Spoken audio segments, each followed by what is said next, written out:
Take me out to see that game with all the balls.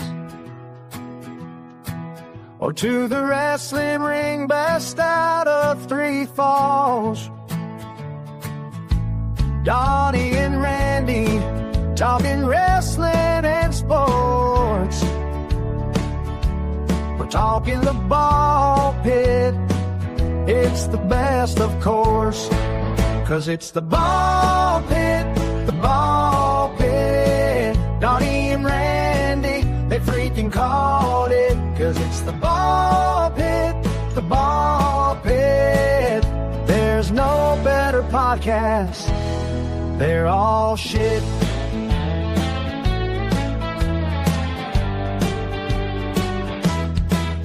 Rob watches the Lions every Sunday night. Who even know which team Paul supposedly likes? Tex likes the Cowboys, it's his only shortfall. Jason McLean, just a fan of sports ball. 'Cause it's the ball pit, the ball pit. Donny and Randy, they freaking called it. 'Cause it's the ball pit, the ball pit. There's no better podcast. They're all shit. With Randy Gilbert as our YouTube sports guy. Donny Cho knows shit about sports, but he'll try. Donny only knows wrestling and MMA. Together these two for the US of A.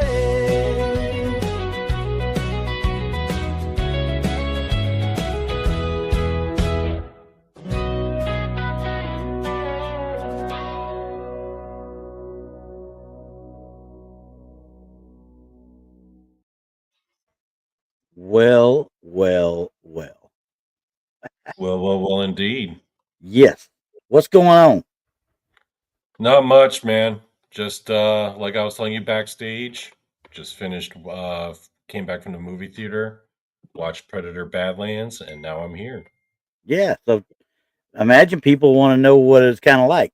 So give us Yeah. your early review. It was okay.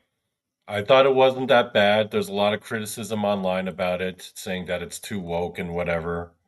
But I didn't see any of that. I just thought it was just a fun sci-fi adventure movie.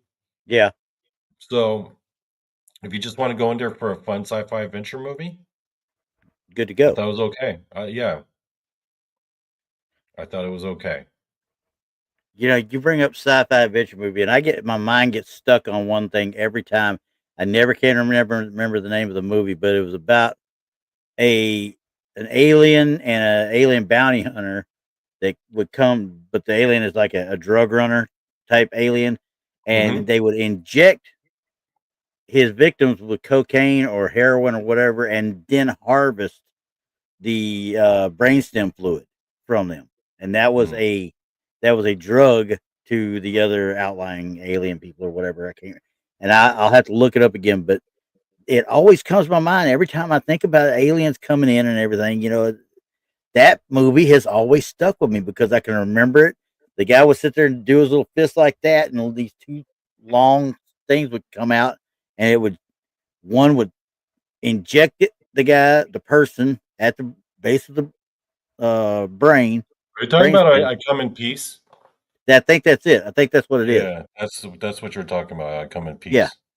it Yeah. was a great movie. I thought. I really thought it was a great movie. It doesn't get a whole lot Hmm. of respect out there, but for what was going on with it, I was like, man, this actually tells a great story, though. Hmm. And it was Rutger Hauer in it? Is that who was in it? I think so. And then they had Uh, yeah, I think I saw something about that recently, actually. yeah, because Yeah. it it was an interesting one. I'll say it was an interesting one. So, yeah. So I come in peace. I'm going to look that up real quick just so I can say I'm saying the right stuff here. Who was in it? No, it was Dolph Lundgren. Sorry, Dolph Lundgren Hmm. was in it. Yeah, the bad alien was Matthias Hughes, blonde guy. I don't know who the good alien was supposed to be. Though. He wasn't there long enough. He ended up getting killed off real quick, though. But probably the reason I liked it because Dolph Lundgren at that one time was actually a decent action actor. You know, I like Dolph Lundgren. yeah, Yeah. he was the perfect addition for the Expendables. I mean, as bad as he was, like that down and out kind of guy. You're like, he kind of fits that role perfectly. Hmm. But anywho, Oh, I'm in here as the Ball Pit Sports and Wrestling. you're So on when you both. type you show up as true. Oh wait, no, it's both. Never mind. Yeah, and because Yeah, I do shit. when I type, I'm over here on my other screen. Hmm. So anywho, so there was some fun stuff happening this week. I wouldn't even go into a whole lot of the football stuff because there wasn't no real upsets on the college side this week. There Mm-hmm. was close to being one. Indiana almost got beat, but they ended up coming out at the end. Um, but wasn't a whole lot really going on. I didn't think. Of course, Texas wasn't playing, so I wasn't worried about it. But I paid attention. A&M winning. LSU continues their downfall after that Brian Kelly bullshit. And yes, for everybody that doesn't understand and doesn't know, I hate Brian Kelly. I will always hate Brian Kelly. I think he treats his kids like shit when he's a coach. Okay. And coaches should not be allowed to leave their team, especially if they qualify for a bowl. They should not be allowed to leave their team before that bowl game is completed. Period. End of story. He's done it on 3 different occasions that I know of.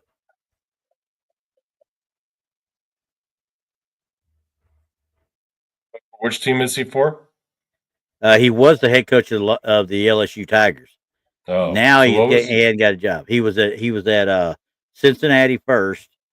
Then he went to Notre Dame. He left. He got Cincinnati built up, and right before their bowl game that they qualified for one year, he got hired on as the Notre Dame head coach, and then proceeded to leave them in the lurch 3 weeks before their bowl game. Left them in the lurch to go start recruiting for Notre Dame. Took him 10 years at Notre Dame, I guess it was, and he built a decent little program. Never could quite win the big one. They were played in the national title game, I think, at least twice, but he never won a national title.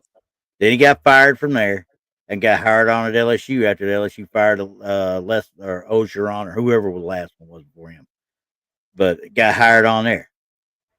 So He it's says, I've been wanting to learn more about football. It makes for a good barbershop talk.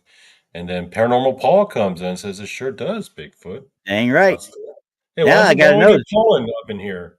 I don't know why is Paul out there and not coming in here. That doesn't make any Hey, sense to me, Paul. get Paul, your why ass you? in here, Paul. You Get know, to the it's not like chopper. you don't have access. Don't try that crap. Yeah.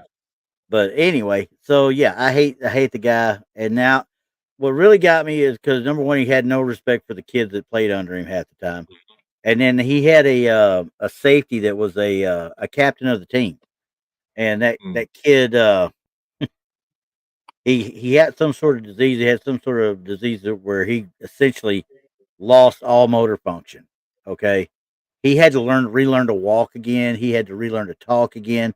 His dad was there with him the whole way, and Ryan Clark did a write up on it on a while back. Uh, and this this dude, the entire team goes to see him. Right, goes to make sure they check on him and everything. The entire team. He's the captain of the team. Of course, the team's going to come, check him out and stuff. The guy called one time. The coach called him one time and never went to see him, never was there at all after that to check up on his captain of his team. Damn, that's cold as ice. That made me, you know what? That's one of those that I'm like, people like that, there's a special place in hell for them, just waiting. And he's one of them. As much as I don't like Nick Saban, who was the coach for Alabama, you can bet your ass that anytime he had a kid that was really hurt or really sick in the hospital, Saban was checking on them. He might not have been there every day or anything like that, but you can bet he was checking on. So to not that just hmm. Somebody said that this week that he might be the next in line for the Penn State job, and I'm like, are you freaking kidding me? Why would he get another Division 1A school or division football FBS series, whatever you want to call it? Why would he ever get one? He should never have another one ever again, as far as I'm concerned. But that's just me. So He's a D bag. yeah, he's a straight out douchebag. So, Yeah, but either way, like I said, there wasn't a whole heck of a lot that really happened. yeah. Poor old Rob, I feel for you. I understand. Poor Mizzou. What happened with Just Rob? Why is he sad? what? Why is Rob Rob sad? is Rob. I don't know why Rob be sad. His boys beat the crap out of the No, Redskins. because you I said mean you said poor Commanders. Rob. I meant poor Paul. Oh, poor Paul. Why is Yeah, Paul poor sad? Paul. Paul would be sad because Mizzou had a rough outing yesterday. It wasn't Oh, pretty. It was not pretty. So even though I will admit, there was some signs of flashes of some things to come from Mizzou, especially if they keep building up. But neither here nor there. I don't care about the Cowboys. They didn't play this week. I don't care about the football. And you notice in the title, I said there ain't gonna be no basketball until March Madness. Okay, I won't even talk about basketball. I don't care about basketball until March Madness. And that, so no basketball talk until March. yeah, just mainly because I don't like basketball most of the time because it's turned into it's not the basketball of the '80s. It's So, turned into a bit of a shit show. well, it's a pussy show, is what it Oh, is. Excuse my language, ladies. this is what Paul says. He says, "Damn freshman QB couldn't complete a pass." You're right. You're right. Yeah. But he did have some legs on him. I'll give him that. And that little running back you got some legs on him too. Hmm. So, they're looking up. I will say they're looking up. Uh,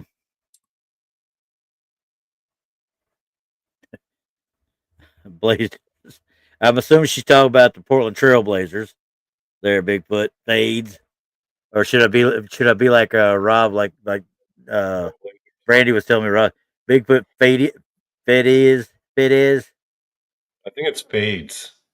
it is, but he says fade is Fadez. Bigfoot Fadez Fadez. Bigfoot fadez. Yeah, I don't know about the Trailblazers. I quit paying attention. Yeah, I would always kind of keep up with pro basketball, just kind of just keep an eye on it. But since Kobe retired and before his death, unfortunate death or whatever, I don't mind LeBron, but I could take or leave.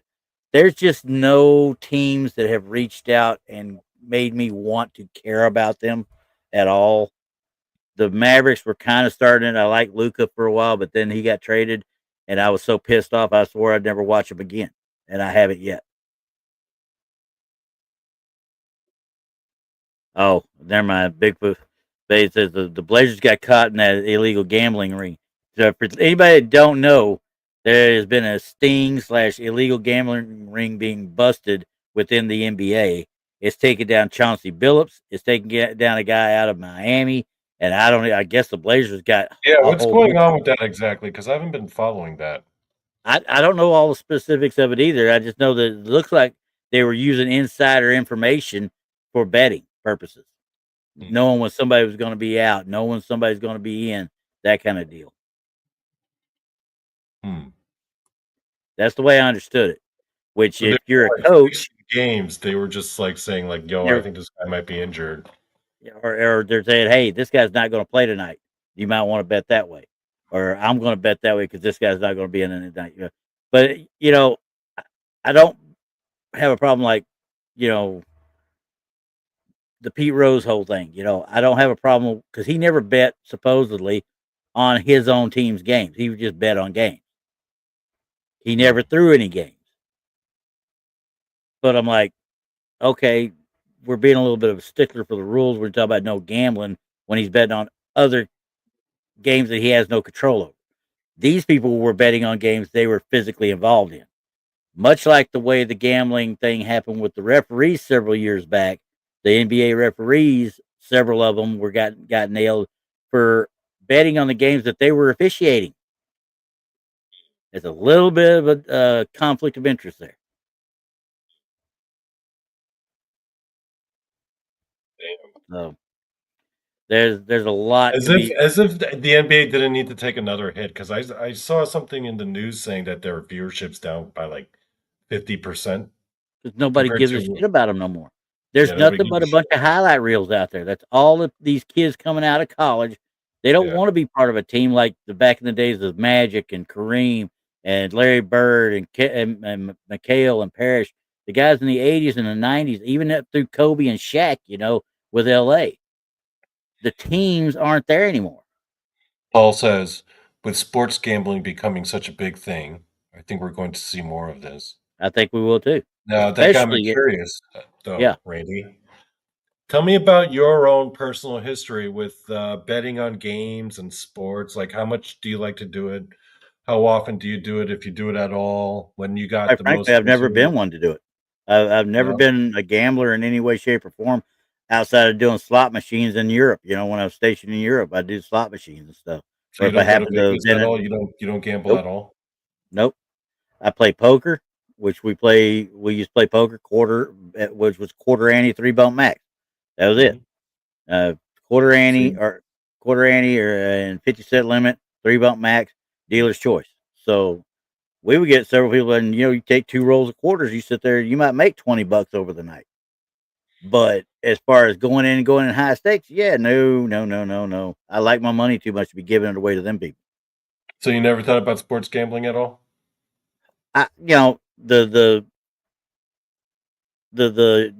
Friendly bets with your friends and stuff like that. That's one thing. I mean, I won $100. The first Dallas Cowboys Super Bowl in 1990, the Dallas Cowboys Super Bowl in 1992. Mhm. I won $100 on the NFC Championship game. And the guy I won it off of, I was stationed out on Johnston Island at the time, which was a whole Oh, nother animal. you're betting against one person's bet, though. Yeah, It was it was one person. It wasn't going out to a bookie or anything. This is just a friendly side bet type thing. Shook hands, $100. Okay, I win. He says, "Oh, we'll go double or nothing for the Super Bowl then," because he was going to bet on the Bills. Okay, I ain't won, or ain't lost. I'm good. I'm coming out even no matter what, right? So double or nothing. Sure enough, Dallas absolutely destroys uh, Buffalo. So I 200 bucks to the good. That's about the biggest bet I've ever had, other than playing poker on the side.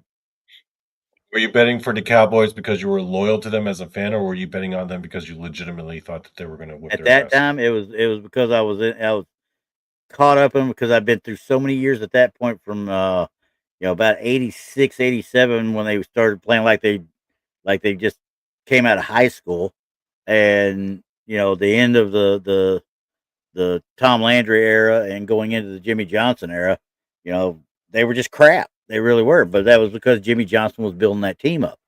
And when they broke through in '92, I did expect them to beat San Francisco in that championship game. But I said, you know what? I have an extra $100 at the time. I'm gonna bet it. I don't care. You want to talk shit to me? Yeah, we'll bet. And then next thing you know, right out of the bat, here comes Dallas destroying them. Okay, don't didn't think much about it. The guy said double or nothing. Well, we ought to beat the Bills. We should beat the Bills, no problem. After we did that, not only did we beat the Bills, we skull drug them all over the daggum football field for 4 quarters. So we won that one 55-13, I think, or 14. So yeah, and with sports gambling, I've just never been a one for it. I don't know why. The minute I bet on a team is most likely the time they're going to lose. So So that's you about don't like it. to play games with your money. You New. play it I love my safe. money too much. Yeah. There's too many other good things I could be doing with it at the house than sitting 'Cause there. I see all those ads nowadays for those apps, those sports betting apps, where they give you, like, Yeah, free credit if you sign up, and yeah. And I'm I not for don't sure know. that I had to look at it, but I'm not for sure it's truly legal in Texas yet, though. Oh, So they're pretty strict about that? I don't know how strict they are, but I do know that it's been up on the ballot several times, and or not ballots, but in the legislature and stuff about legalizing gambling. Whether or not they've legalized sports gambling yet, I don't know. I haven't been able to find the online sports betting and such. I can't tell you for sure because I just haven't been that much into it to even figure it out, and I don't care either, honestly. Because quite frankly, once again, I like my money. I want my money to stay here. Hmm. Best games are squad games. Okay, I don't know what a squad game is. I'm assuming that's going to be the different squads on basketball. I'm assuming that's what she's meaning. Because I mean, early squad games in football. That means that's early spring in college with the scrimmages and such. But oh, Hmm. Squid Games. She meant Squid Games. Which means squid games. Yeah, no, I ain't playing that either. But anyway, there really wasn't much as far as in the sports world. Now we just lost a legend in the NFL today. Former commissioner Paul Tagliabue passed away yesterday, I think, or early today. One of the two. It was announced earlier today. He was 88 years old, though. You know, he took over after Pete Rozelle back in the late 80s, early 90s time frame, Hmm. and he passed away. Of course, the Cowboys they lost their 24-year-old defensive Yeah, I end was going to earlier this mention week. that. Yeah, He I took his mean own life. that was a wild one though. I mean, because it it depending on which news out you listen to, it was a traffic stop and he took off and blew through it or whatever. But the way I also understand it is that the family was worried about him because he wasn't answering phone calls or anything like that, and they were worried about him. And I guess he'd had some of these mental breaks every so often before, but they were worried about it, and they called one of the police departments, and they requested help from the DPS. They put an APB out on him so they could try and find him to make sure he wasn't hurting himself or whatever. And I guess the DPS pulled him over in Irving area time here in Dallas, and he when they tried to pull him over, he sped away and got away from them. They finally found his car after he'd wrecked it, and he had fled on foot. And then they found him in a actual porta john where he'd already texted his family telling him goodbye and all this other stuff, and they were like wondering what's going on, where he at. He's and he'd already gone in the porta john and shot himself. Jeez. And what's really bad, and what makes it really weird to me, is because this kid literally just scored a touchdown. He was a second round draft pick last year. This was only his second season. 24 years old. He Hmm. scored a touchdown in that debacle that was Monday Night Football when we were playing that last Monday night. He Hmm. blocked punt. He recovered in the end zone for a touchdown. Hmm. This kid had nothing but upside. So I don't know. It's confounding. It really is confounding to me because I I know people have different levels of pain or whatever the case might be. It's just confounding to me on people that do it. It really is because I always look at people when people are starting to talk. Well, maybe you check see they help. No, you go right to them. You say, that's a permanent solution to a temporary problem. Think of somebody else instead of yourself. So it was probably most likely, I'm guessing it was CTE. He had Yeah, but some traumatic. he'd only been there 2 years. They really hadn't had, the levels of build up You could like get the up. others. You can get it You any could build time. up Don't a get me lot. wrong. Yeah, you Yeah, could build it up but plenty. the most times that they talk about CTE is in the later years of their careers. Yeah. They start like Troy Aikman having 3 concussions in 1 year. Hmm. I mean, that's what really led to his retirement. He's like, screw this crap, I ain't doing it no more.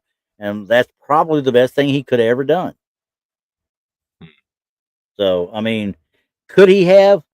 Yeah, but I think he was uh had a depression thing going on that maybe had not been completely um diagnosed per se. But I I I don't want to talk for him obviously because I don't know his whole situation and I don't know their whole situation. And it's suicide to me. It's just it's a way of getting out of something for whatever reason. You just feel you can't do it no more. You can't do this. Well, look at your family and what you're going to do to them when you do it. Now, if you're completely dissociated with your family, I don't know what to tell you outside of that. I mean, but I can tell you right now, sitting in Iraq, in Mosul, Iraq, talking to one of my old company commanders who just happened to be on another transition team with me there. She wasn't on my team; she was on a different one. But we were talking in the mess hall. We happened to see each other, and we were talking. And this guy I knew at Fort Belvoir, he was an MP staff sergeant. Went over on the MIT teams and went back home. Committed, or no, didn't go back home. He did it from over there. Committed suicide. Hmm. His wife had just left him, and he had, or his wife died. No, I think his wife had left him, and he had just had custody. He had custody of their daughter because the woman just up and was gone, nowhere to be found. And after I don't even know if it got to a full divorce, but he got over there and killed himself. I'm like, now you got a little girl that is going to be lost for the rest of her life. And quite frankly, as much as I like the guy and everything, this people may think it's hard of me. They may think it's weird of me, and I know I'm going off on a tangent on it. I'm gonna tell you right now, that's a chicken shit way to leave in that situation, all because of a woman. And now your daughter will never know her father. Yeah. So I know it sounds harsh. I know it sounds bad, but it's just the way I feel about it. You're a harsh man, Randy Gilbert. I don't know about all that, but I just You're a harsh, you know, harsh man. I get upset with that one sometimes. But now, don't get me wrong. This kid, I don't know if he had any children or not. I don't think Hmm. he did. But he's got a mom and dad though, and he had a girlfriend. I know he had a girlfriend or fiance. I don't know. Like, I try not to pass any opinions on those kinds of things, only because you don't. I'm not trying to pass opinion. I'm just saying that suicide in general, straight out in general, is what I'm saying. It is a permanent solution to a temporary problem because all of Yep. it's temporary, all of it. So anyway, so now back to the good stuff. Here's one for Anyway, you. sure. This one I'm gonna throw at you because I know you're gonna look up some more stuff there because this one young lady right here, the one on the left, Julia, Hmm. Hmm. it's spelled Guilia.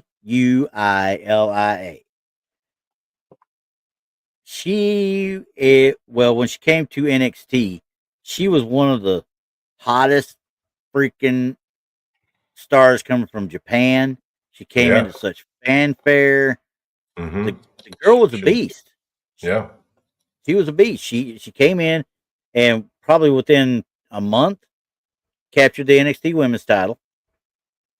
And the only reason she lost is because they did the belt combination or belt versus belt with Stephanie Vaquer, which they Mm. were kind of getting a little. I think the reason they were getting behind more on Stephanie Vaquer was because they were in the process of acquiring AAA out of Mexico. But they brought her up to Raw originally, and then turned her heel, or they turned her heel. I'm sorry, they turned her heel in NXT, and then she dropped the titles to. She got a knee injury. She Julia? had what's that? You're referring to Julia or the Julia. other person? Okay. Julia. She dropped the title because she had a knee injury, so she's going to have to drop the title anyway. But they kind of turned her heel in the process. Then they brought her up to Raw after she got better, and she was supposed to be doing a thing with what you call it with Io Sky at one point. She's supposed to be doing a program with her, and they were going to be kind of backing each other up type thing and be a partner thing. And she ended up turning on her. Next thing I know, she's being shipped up to SmackDown. Don't even know why. Just out of the blue, she's going to SmackDown. And that's when they put her with, I believe the girl's name's Kiana James. Because, quite frankly, Julia doesn't know English. And that's what a lot of people are saying might have been a bad thing for her. She didn't learn English like Stephanie Vaquer learned English, but I think Stephanie Vaquer had a working knowledge of English beforehand anyway. But, you got her coming out there and she takes the women's US title right off of freaking Chelsea Green. Now that's another girl. Dumb as a Acts like she's dumb as a box of rocks. But I'm gonna tell you right now, that girl is so over with the crowd. She can almost do no wrong. She could be the heeliest of heels, and the crowd's still gonna cheer at her. She Are you could talking be the about? Wait, are you Chelsea talking Green. about? Talking about Okay, Chelsea Green now. you gotta relax with the pronouns, Randy. People can't follow you. How so? He, she, it. It's done. Yeah. Okay. Anyway, but Chelsea is over like mad with Hmm. everybody. Okay. In Yeah. NXT, she goes back and forth NXT and SmackDown like crazy. And she's just good on the mic and she's decent in the ring. Julia, literally, after she won it,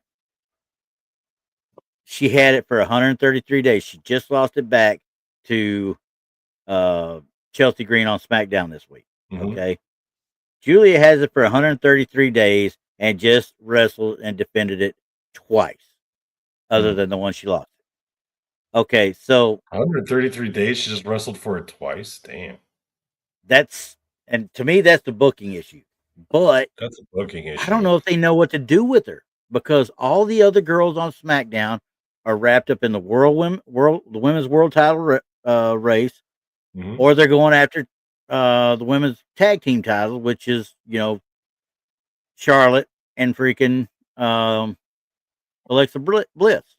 Hmm. Which that was another thing that happened this week. You got them two getting beat up by all of a sudden Nia Jax. She's winning over what's called, but Last Legend shows up out of NXT to help Nia Jax, and I'm like sitting there thinking to myself, I'm like, wait a second, it wasn't a month and a half ago when them two were fighting in NXT, and now all of a sudden she's up helping her. It didn't make any sense. Again, there's And no rhyme or reason from some of it. I thought Triple H's booking would be better than that. That's why I people were think that, looking forward to Triple H taking over because they thought they'd be past all that shit, yeah. all that So as you like can see, term and don't booking. get me wrong, you watch Julia in some of her decent matches. She can go with the best of them by a long shot. Okay. Mm. She needs to learn Instead, English. now she's got to learn English. That's what's helped Stephanie I learn Becker. Oh, English. okay. So for Now, people who don't know, Julia, this girl, yeah. shit. Anyway, this girl was What? Did you get stuck up she on her? she grew up. No, she was born in the UK to an Italian father and a Yep. Japanese mother. But then, like shortly after she was born, they moved to Japan because the father wanted to start an Italian restaurant in Yeah. Japan. Yep. And so she grew up there. Apparently, she was like bullied. So the only way she could find any form of self-actualization, I guess, was to go into pro wrestling. She climbs the ranks of women's pro wrestling in Japan. She's in Yeah. promotions like Stardom, and she's tearing it up, man. She's Yeah. fucking good in the ring. Yep. Um, she can cut a promo, but in Japanese. Yeah. And if she learned a little bit of English, it'd help. But it's the same thing with EO Sky. She doesn't hardly know any English, but her energy comes across. You know what I mean? The Mhm. crowd gets what she's trying to say.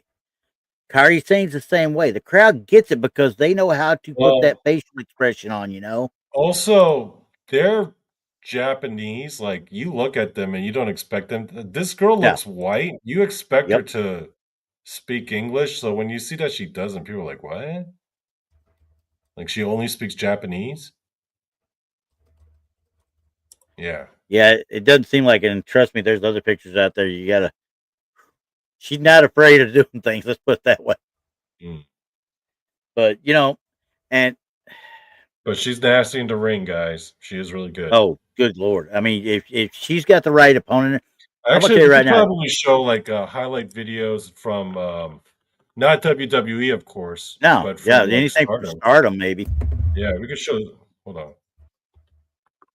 If you can show anything from Stardom, that, like I said, that girl, she could bring it. I mean, and there's a couple others like in NXT. You talk about they brought in Zarya. Now Zarya was a big name, in other faction and other promotions as well, but she can't. She's just not a good mic person. So they put her with the worst mic person in NXT, Sol Ruka.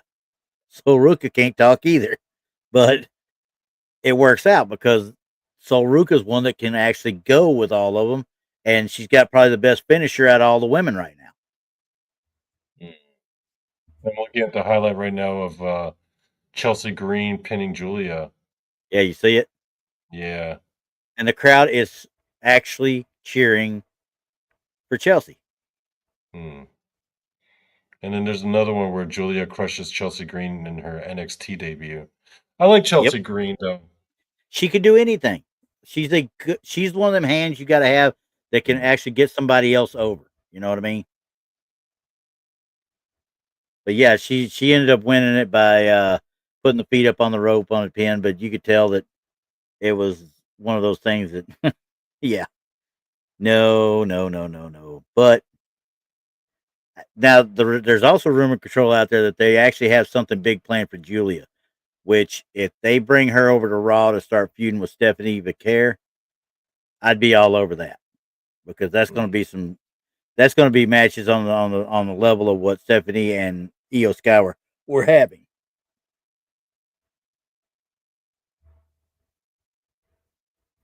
Hold on, But I'm trying to find this picture to okay, upload.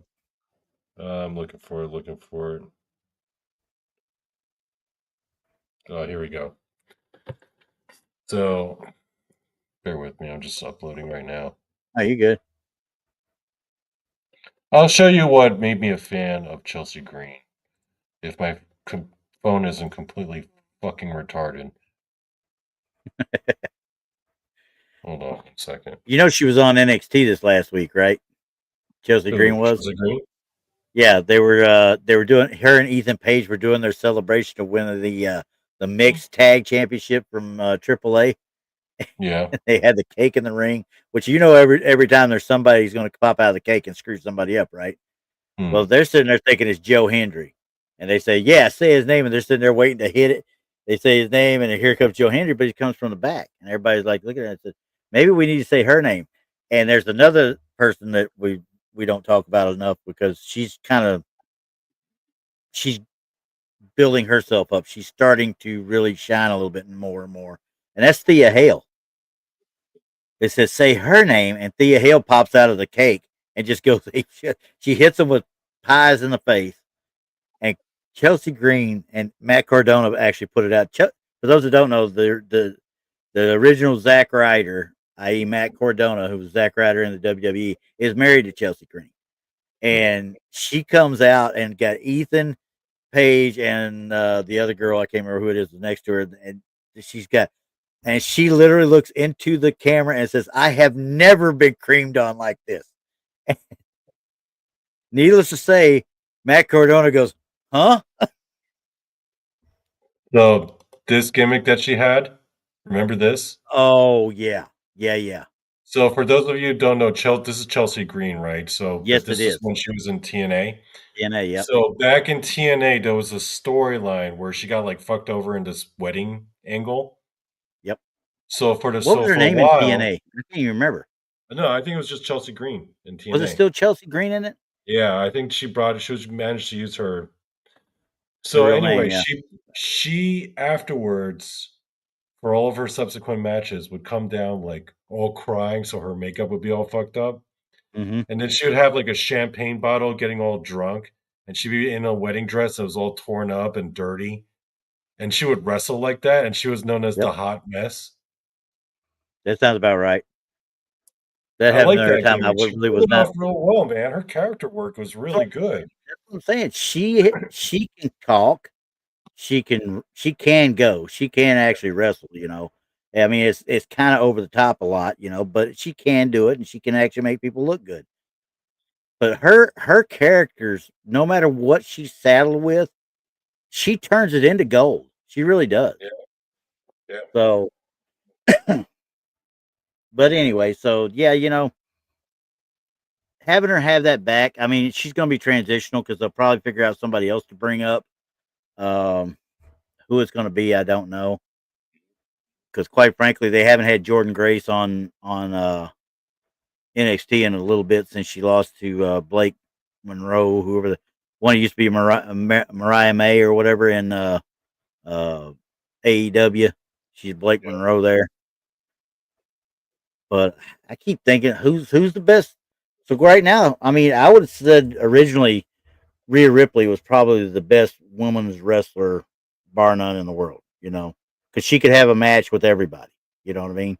She could go with everybody, and everybody looked good with her. I haven't seen her wrestle in a while. Is she hurt again? I haven't heard about her being hurt, but they haven't had nothing for her. She hasn't done anything. It's Mm. like they've taken all the booking and storyline progressions and turned them into slow mos for weeks at a time. Yeah. Man, I've been seeing a lot of stuff about WWE online, man. People be complaining about their booking and about the state of SmackDown and Raw and all that. And Oh, somebody showed pictures of the Saturday Night's Main Event last time, and they were showing pictures of the crowd. The crowd was not there. Their it was crowds are not empty. there. Yeah, Yeah, and and people have been quite getting priced frankly, out. yeah, they are. They're being priced out. Mhm. There was somebody said something along the lines. It was over $1,000 for 4 tickets for somebody to take the kids or whatever to go see it. And I'm just like, why would I do that when I can sit at home and spend $20 and watch it on one of the streamers? Right. And quite They think frankly, I've people will never, pay. yeah, and people still pay it. You will not be able to go to a WrestleMania, to next year's WrestleMania, unless you're ready to drop down about 5 grand. That's the only way Mm. you're going to be able to get there and go. And that one's in Vegas. The year after, it's going to be in daggum Saudi Arabia. 2027, it's going to be in Saudi Arabia. So none Mm. of the Americans are going to be there for that. Mm.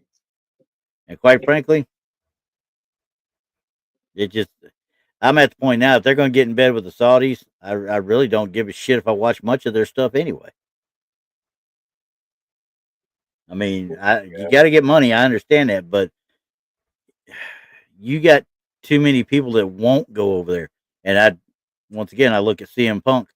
He said he would never do it, never do it, never do it. Sure enough, what the hell did he do when the money got to the table? Oh yeah, I'll do it. So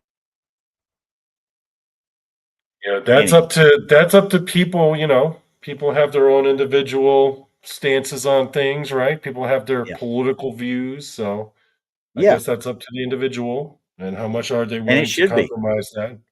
But you know what? You know what's going to happen when those people start doing that? They're going to get buried.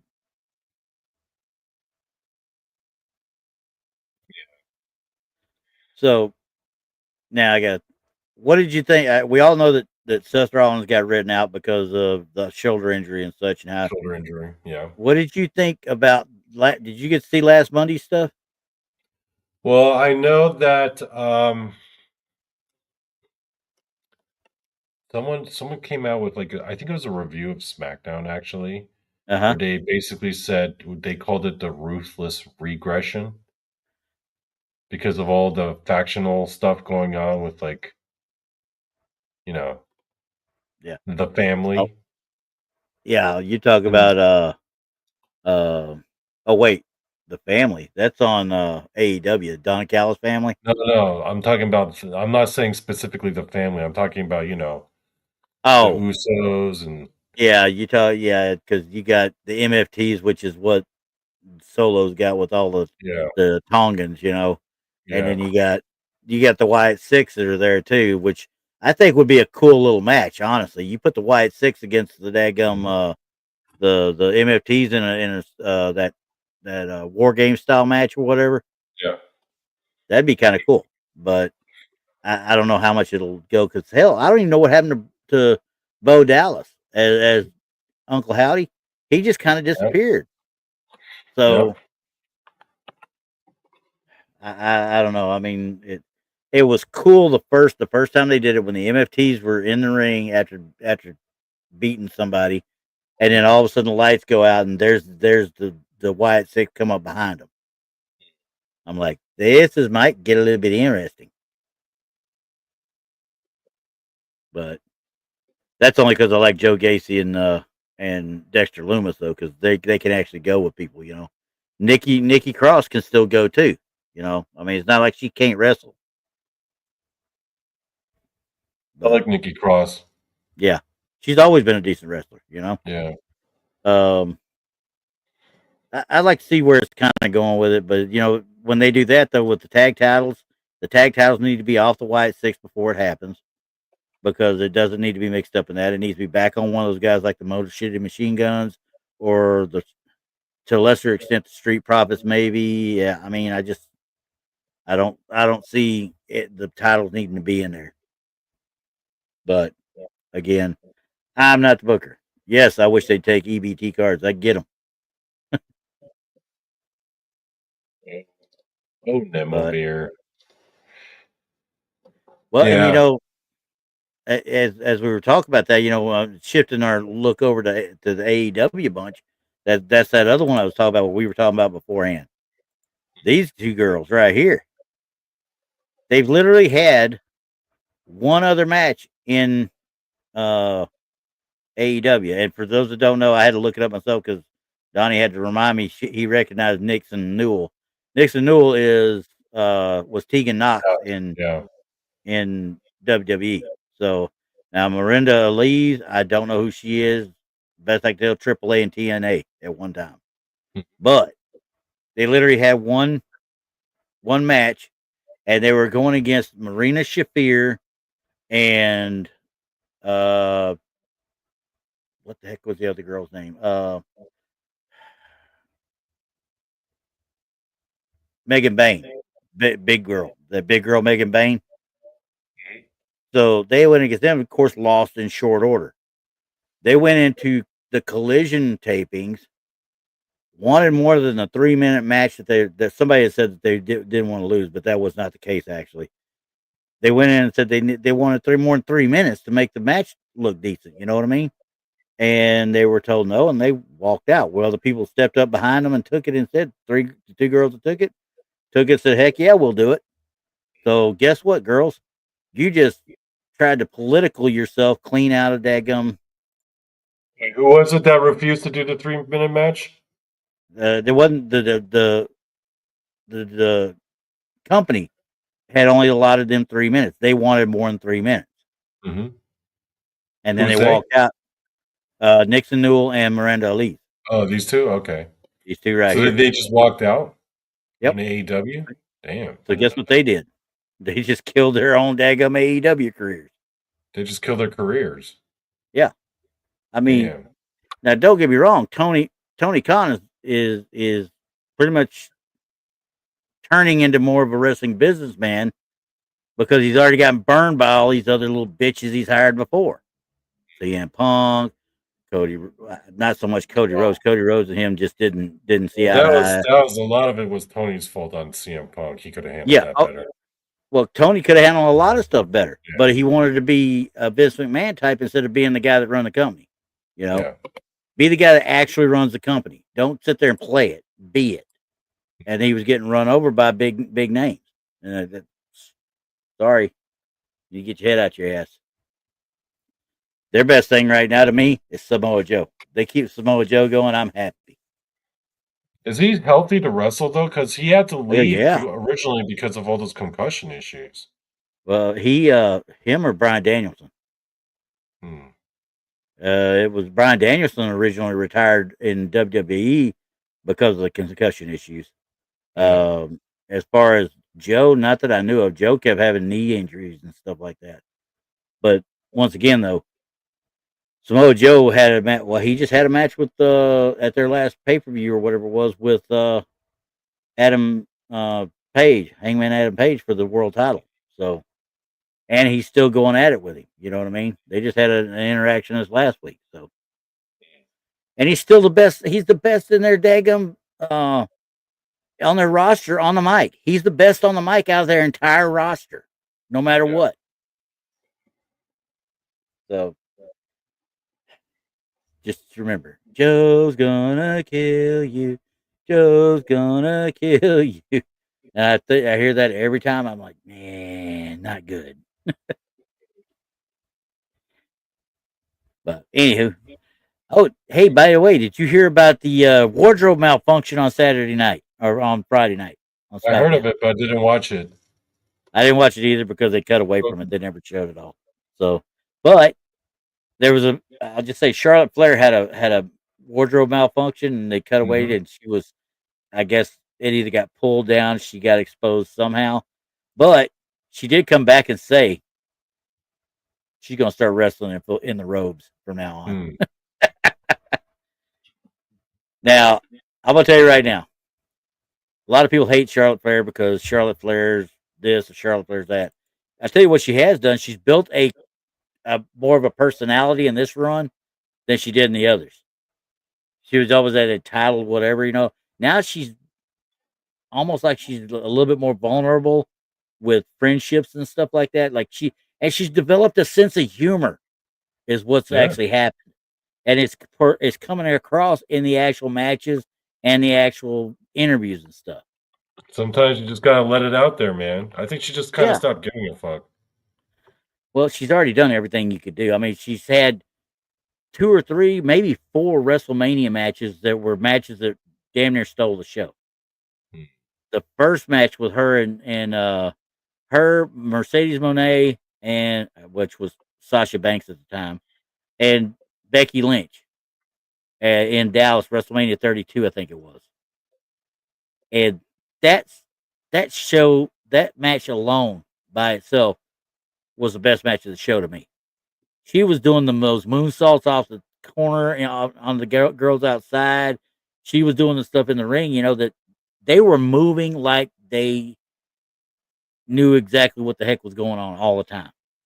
There was no botches, there was no falling, there was no mistime. They had everything down to a T as far as their timing. Then she got into it with Rhea Ripley the first time, which was a decent match when Yeah. she challenged Rhea Ripley. And then when Rhea Ripley challenged her, that match was the best match on that entire freaking SmackDown or not SmackDown WrestleMania card as far as I was concerned. Watching that match, and it was every bit of 25 to 30 minutes with all the near falls, but they didn't destroy their own finishers. You know what I mean? Like the men have been doing. Their They haven't finishers been, were still believable. they haven't been burying their own finishers. I get Yeah. it. And I'm just like, this is insane. But they by far gave the best. But then again, she had that match last year against Tiffany Stratton. They were already hyping this real world heat between the two.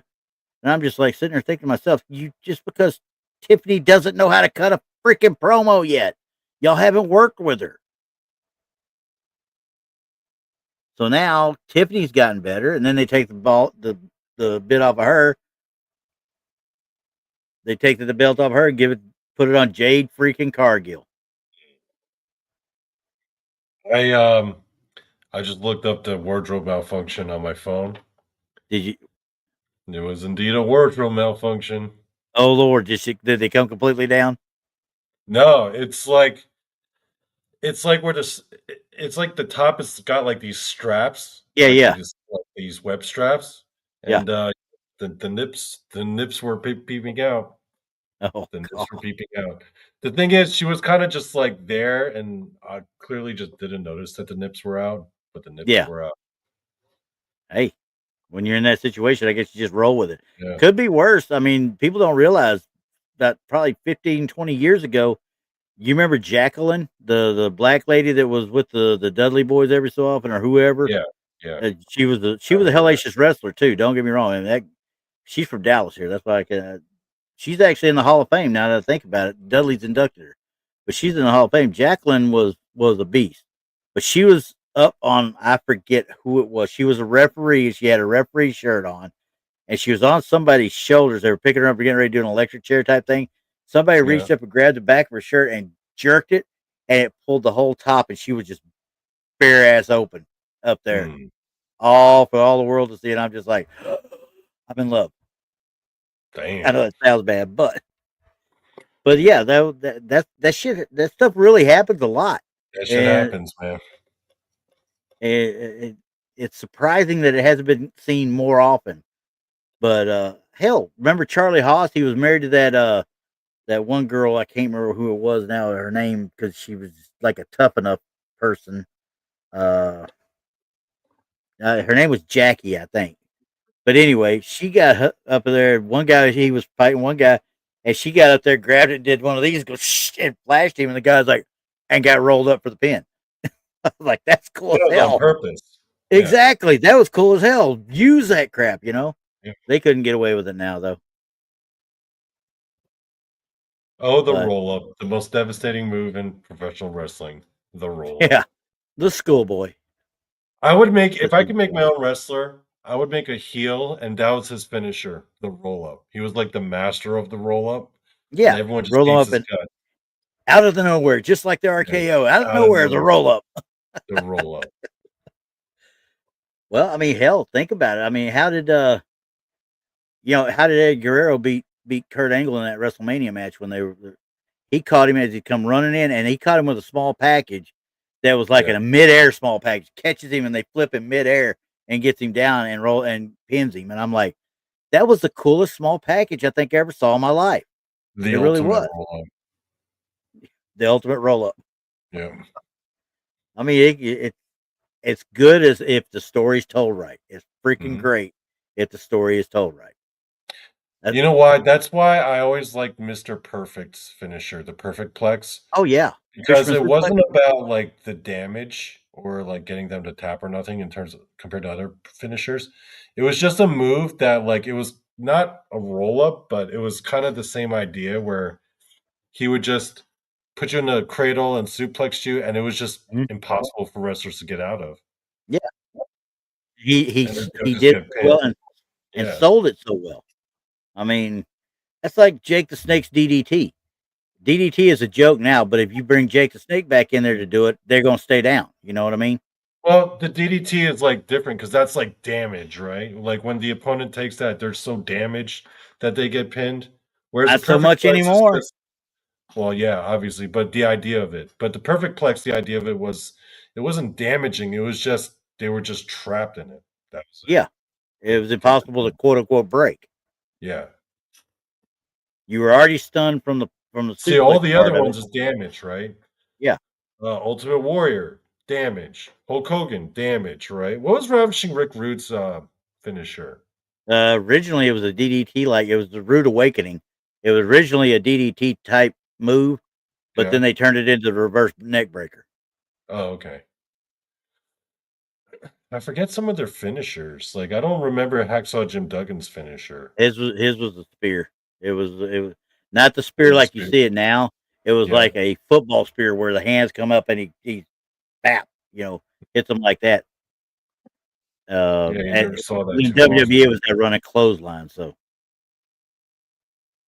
What was, Roddy Piper's finisher? sleeper. It was The always a sleeper? sleeper. Yep, that was his claim to fame. Um, I mean, of course, the Von Erichs with the Iron Claw, but you had Baron von Raschke that had the claw. The mass spoiler from the late '70s, early '80s, Don Jardine, he used the claw as well. Um, I'm going back to my WCCW days, but gentleman Chris Adams had the super kick. That's where that got started. The super kick and all sweet chin music and all that all started with Chris Adams. And then him and the Great Kabuki had have matches against the thrust kick, was Kabuki's signature kick, versus the super kick. Who was the first person to incorporate the super kick as the finisher? That was Chris Adams. Chris Adams? Yeah, Hmm. unless somebody did it before that I didn't know about, but he's the first famous one that did it. So originally the super kick was set up for an insecurity because he used to people he'd get his foot after he do a super kick. They get the foot, he'd do the insecurity, and that so when he did it, it sounded like he was kicking the ever loving teeth out of him. Oh, man, yeah. So I'm like, it sounded great, but he did that for a while, and then that kind of went away, and they just stuck with super kick. Hmm. So, but yeah, and then of course now after that, Jose Lothario wrestled with these guys in Fort Worth and Dallas, and that's who trained Shawn Michaels. So Shawn Michaels kind of got it that away, you know. What was Big Boss Man's finisher? You Uh, remember? Boss Man Slam, Black Hole Slam, Boss Man Slam. That was the biggest one. That was what it was. Run off the rope. You had that one. Yeah, I think that he had a splash at one time when he was Big Brother Rogers in Mhm. WCW days and the UWF days. He would come off top rope with a splash, but he kind of got away from that real quick. He Mm. got up to WWF as Big Boss Man, and that's when he developed the. It was called the Boss Man Slam, and of course, the Biz adapted it to the Black Hole Slam. Yeah. And then let's see, Sting had the Scorpion Deathlock, which was Yep. essentially the sharpshooter. Yeah, they're basically the same thing, which they're all a variation of the Texas Cloverleaf by Dory Funk Yeah. Jr. Hey, what's up, Hey there. Riley? Hey, what's going on, Jason? And I'm trying to think, what was Arn Anderson's finisher? He depending on, of course, he was mainly all tag teams. He had the Gourd Yeah. Buster, which is the front suplex, Mhm. suplex and then drop him forward. He had, of course, always had that iconic Spine Buster, which he won a lot with. And when he was with the Minnesota Wrecking Crew with him and Ole Anderson, it was the arm bars. They would go into the arm bars and they, big knee to the shoulder, and then put him in that Mm. arm bar. But as far as he never really had a real finishing maneuver, though. Of course, he was always the enforcer. Spine Buster was always it, or the Gourd Buster. It was the Spine Buster, I think, right? That was one of it. That was his signature Yeah. move. Yes. Yeah. In fact, that's why Triple H uses it to this day. Well, whenever he was in the ring, anyway. And now you've got guys out there like Braun Breaker used it here a while back too. Yeah. So I mean, there's people out there using it and stuff. But yeah, I'm trying to think who else would have done what. I mean, but the old days, I mean, it depended on what federation you were in, what you were using, and what it was called. You know what I mean? Randy, let me ask you this question then.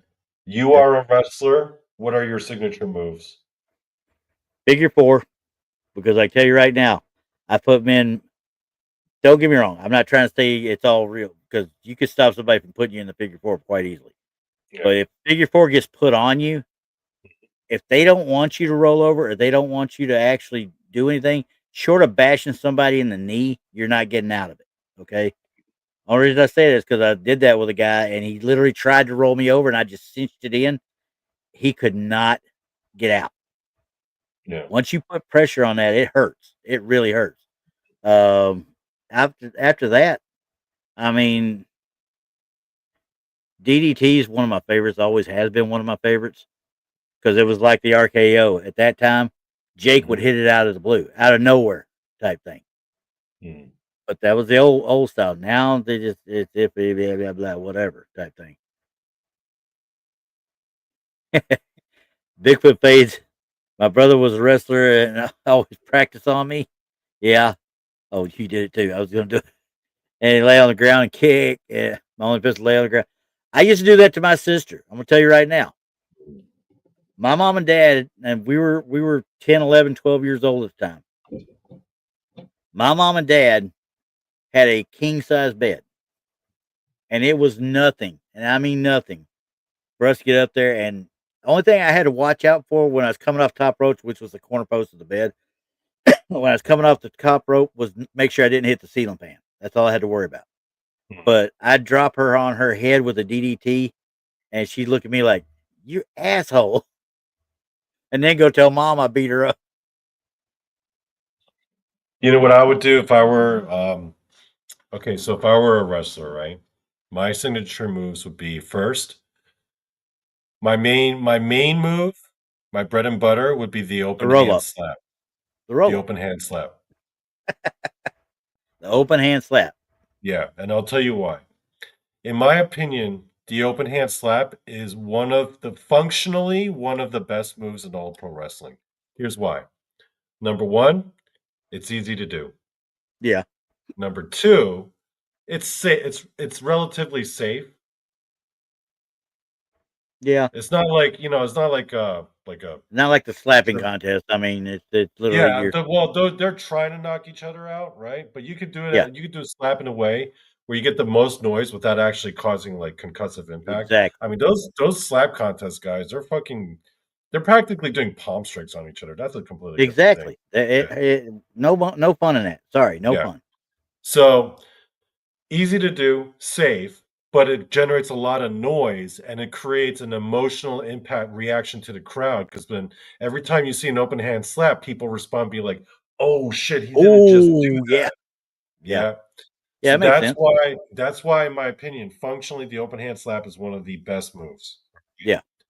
My signature move was we talked about this a few weeks ago, where I would have them upside down in a tree of woe and have their legs open and go right up into their balls and then do Oh a yeah, and flick. thump them. Yeah, you told me about that. And I'll call it the tree of Cho. But then my finisher would be a roll up. Have to be. Got to be a Yeah, roll up. it would always be the roll up. Then you're just daring somebody to try and kick out of the roll up. Yeah. You know, But then that's it fun. becomes really obvious. So then the opponent's like, I know what he's going for. How do I stop it? Yeah. Then you come up with the full Joeism, just like you're in Karate Kid. Go, it's Oh, too right what or if the can roll depends. up? What if the idea of the roll up is you sneak up behind them and then you grab them in the balls and then you roll them up? I think there was a guy that did that already, and that was that Joey. Oh, Joey Uh, Ryan. yeah, Joey Ryan. I think he did that at one point in TNA before Well, he they started would doing grab all. him, but yeah, Yeah, the dick flick. I think he was trying to do it too. At one point, he'd wake up behind, grab them, and then roll them up after he grabbed them Yeah. and clawed their balls. Yeah, no, dude, don't touch me. It's good. But no one's ever thought of doing the tree of Cho where they flick them in the balls. That's gonna be my move. Well, Most after I watch, disrespectful man in wrestling. yeah, no shit. I can see that right Were now. there You any just walk up, famous and slap finishing somebody moves that were banned because it was too dangerous? The Muscle Buster. for a while. Yeah, Yeah, because the Muscle it Buster. can't do it in WWE at all. At all, Yeah, they don't let you do that. because poor old Joe and Samoa Joe kicks himself in the ass for it to this day. He beats himself up about because Tyson Kidd he ended Tyson Kidd's career, and Tyson Kidd you come back he doesn't blame him. It was just a freak accident, is what it was. But Joe blames himself to this day. He's done the interviews. He's like, if he would take everything back, if he could not have hit him with that at that time, because something just didn't hit right. And I mean, same thing. Uh, there's been a lot with this with Ridge Holland this last week. Talk about how he can't pay his bills or whatever. He got released after getting hurt. Got released. Well, it happens to a lot of people, but he took his stuff out onto social media, and yet they were paying for his rehab. They're paying for him to get better, but he still got to make money. You know what I mean to feed his Yeah. family. And he uh he was the one that broke Big E's neck. Mhm. Okay, but they both people are holding it over his head. Big E even has said it wasn't his fault. It was just a pure D freak accident. He Yeah, didn't do it on purpose. He didn't. None of them are going to do it on purpose to each other. D'Lo right. Brown draws his neck, broke his neck, paralyzed him. What was the move that he used to break Drozd's neck?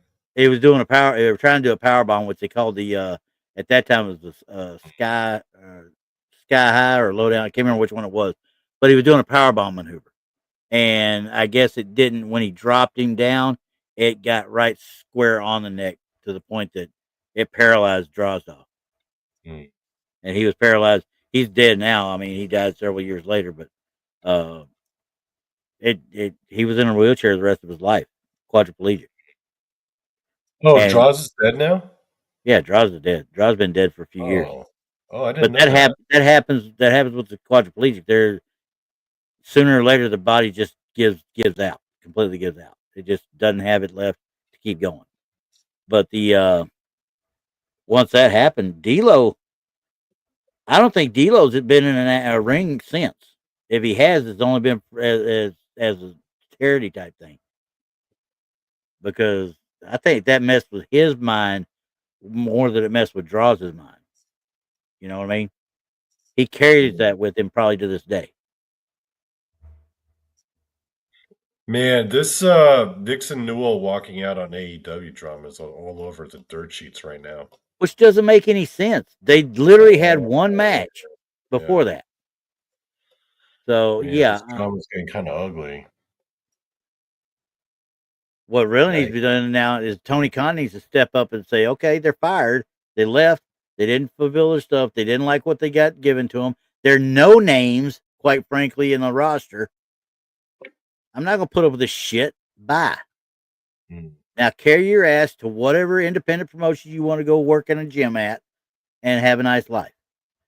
Because quite mm. frankly, Tegan Knox, the only reason she or Nixon Newell, whatever his name is, the only reason she didn't make it in the WWE is because she just could not stay healthy. She had how many freaking knee surgeries?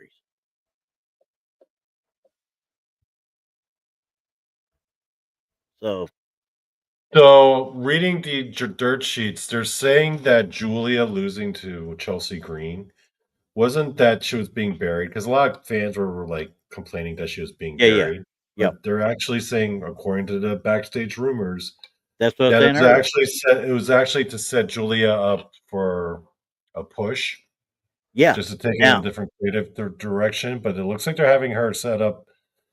They're going to set her up in a feud with Jade Cargill. that I'd love to see because Jade Cargill needs Yeah, somebody like Julia to make her look good. She is still so green and still so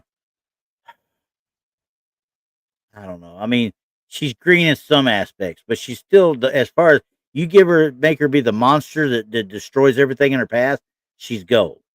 But if she has to go and go with a good wrestler, they need to make her look good. She needs to be able to actually wrestle with them. And she hasn't had that in the WWE yet.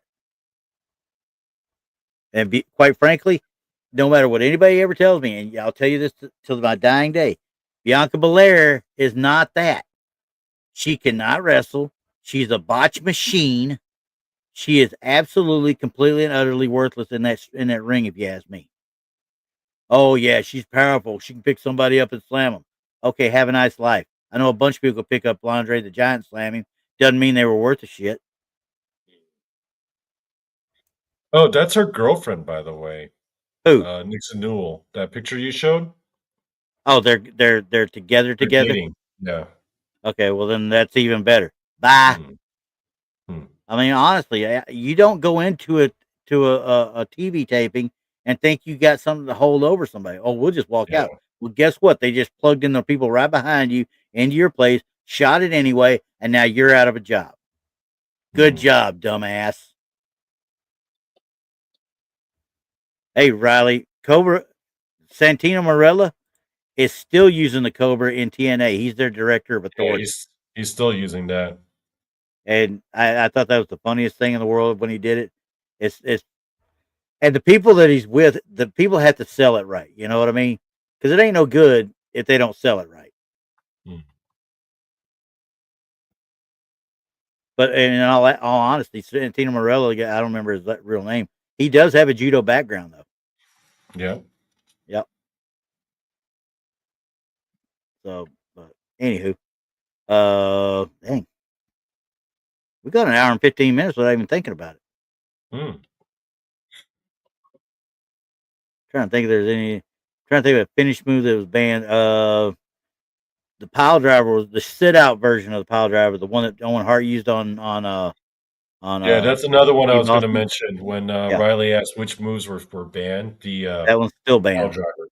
That one's still quote unquote banned because he did it and it was just a freak accident. And Stone Cold Steve Austin takes credit for doing it. He didn't hold up where he should have held up too. You know what I mean? He said it wasn't all his fault. It was part of mine because I did not position myself right for him. Hmm. And I was like, okay, because I know a lot of people that use the sit out pile driver. I mean, Rikishi used it forever.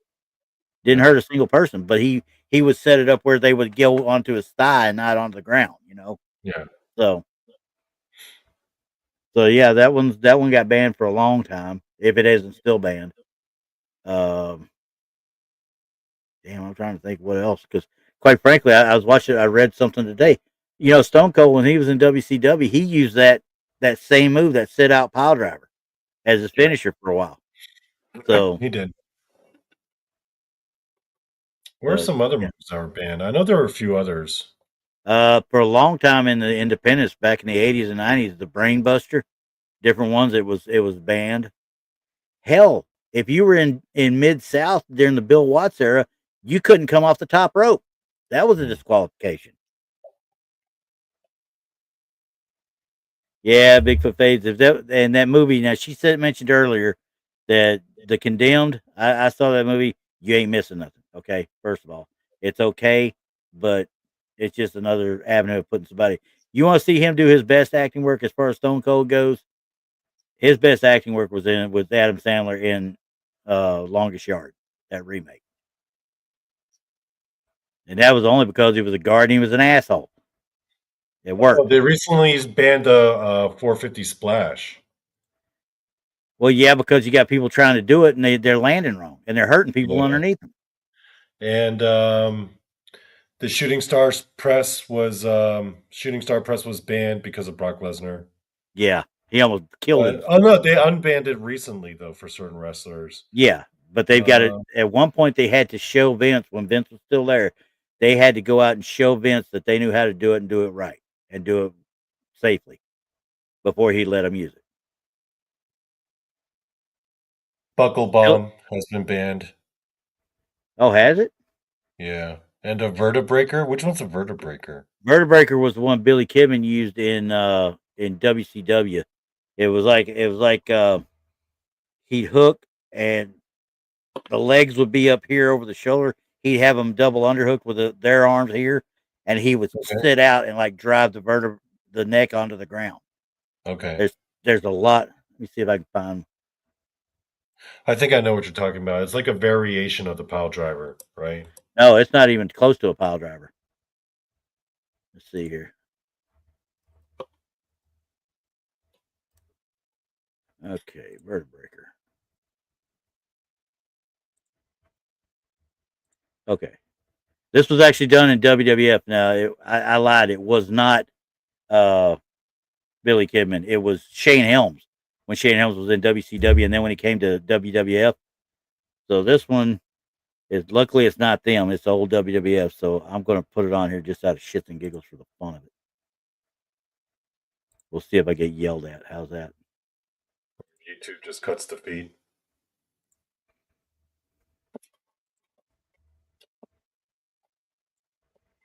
This is a vertebreaker.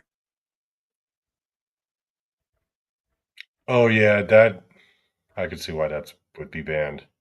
Yeah. Yeah, So you can see if somebody's not paying attention to it and not, yeah, you saw how he lifted his head up, right? Somebody's not paying attention. That could really drive somebody, yeah. That could hurt end them their bad. career. Yeah. Yeah. So, Yep, yep, yep. so that makes sense. And my favorite move of women of all time, really, I mean, don't get me wrong. I love Soul Snatcher. The Soul Snatcher by Soul Ruka is amazing.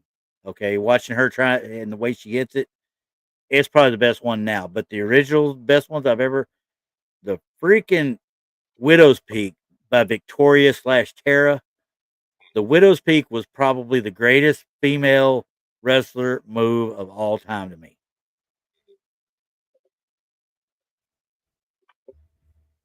Do you remember it? I don't know that one. You're gonna have to show You don't me. know the you don't know the Widow's Peak? Oh goodness gracious. Going. Hang on, time out, guys. That was the Hurricane. Yeah, that was the Hurricane. Hmm. Hurricane was Shane Hurricane Helms, Helms. Yeah. and he was in WCW was Shane Helms, and became the Hurricane. And remember Rosie, superhero in training. Yep. Let's see the Widow's Peak Wrestling. There we go. See if I can get one of this. And I always loved it because this was no, that's WWE's got that one. I don't want to show that one because Victoria, quite frankly, is the only one that should ever be doing it because she's the one that, quite frankly, it was the best one by a long shot. All right. Now, I know this is going to be quick. It's only 12 seconds and it's blurry as hell. But YouTube friendly.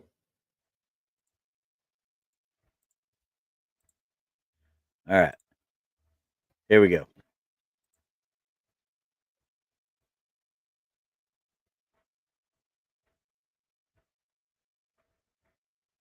Half the fun of that right there is looking at her eyes when she'd do it. It's like a backward stunner then.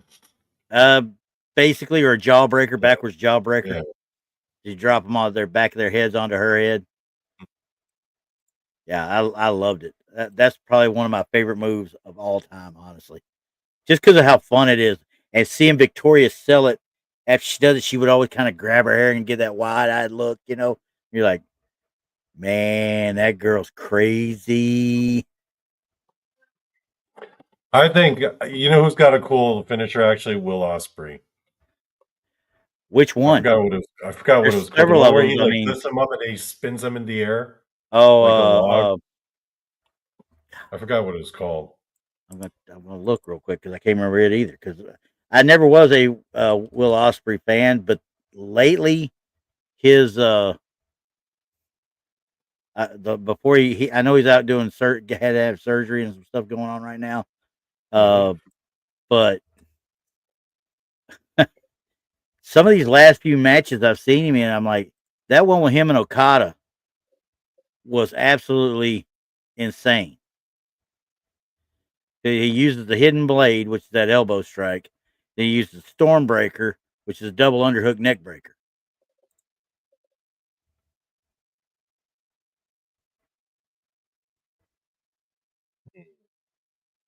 He does Spanish fly a lot. I'm just kind of taking a look.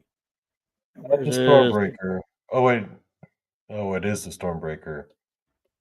Yeah. But some people don't spin as well as others. No, there's some of them know how to sell that crap, you know. Yeah. And once some people again, really spin, like he's just like spinning. That's really on the guy taking it, though. Yeah, it's kind of cool. I mean, don't get me wrong, it's kind of cool, but I just never was an Osprey guy. I definitely have never been a damn Kenny Omega guy. And you know, his finisher, the One Wing Angel, but he also does the Styles Clash too, though. Yeah. So the problem with the One Wing Angel, he could really hurt somebody with that too if he ain't careful. He could, but he hasn't. Not yet. I think. Not yet. I think the way that he grabs the arm, he really tucks them in. Yeah. So braces them on himself, I think, for the most part. But anyway. Yeah. Okay. Well, we better get out of here before. I got an early morning tomorrow, and it's almost 11 here. And we've already gone an hour and almost a half, and I'm like, how did we go this long without even thinking about stuff? Because all we did was talk BS wrestling crap. Yep. But that's half the fun of it. So, all right, guys. Yeah. So we will see y'all next week for sure. We'll have it again. Have a good week, guys. Tomorrow's Monday. An announcement, because there may be an announcement in the next week or so. We may start doing a Friday night one as well. Yep. So we'll talk to y'all next week for sure. All right. Peace.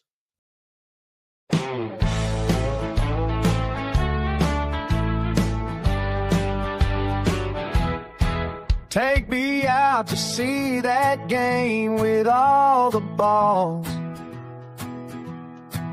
or to the wrestling ring best out of Three Falls. Donny and Randy talking wrestling and sports. We're talking the ball pit. It's the best, of course, 'cause it's the ball pit, the ball pit. Donny and Randy, they freaking called it, 'cause it's the ball pit, the ball pit. There's no better podcast, they're all shit.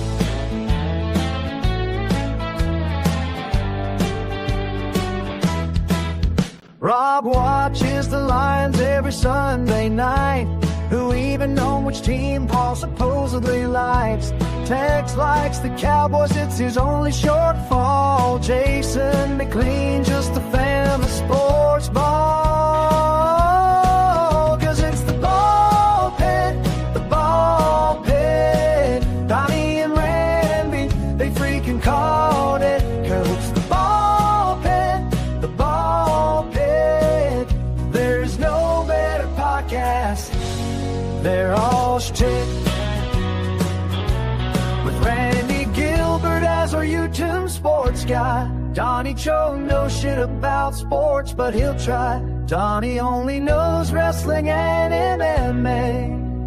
Together these two for the youth.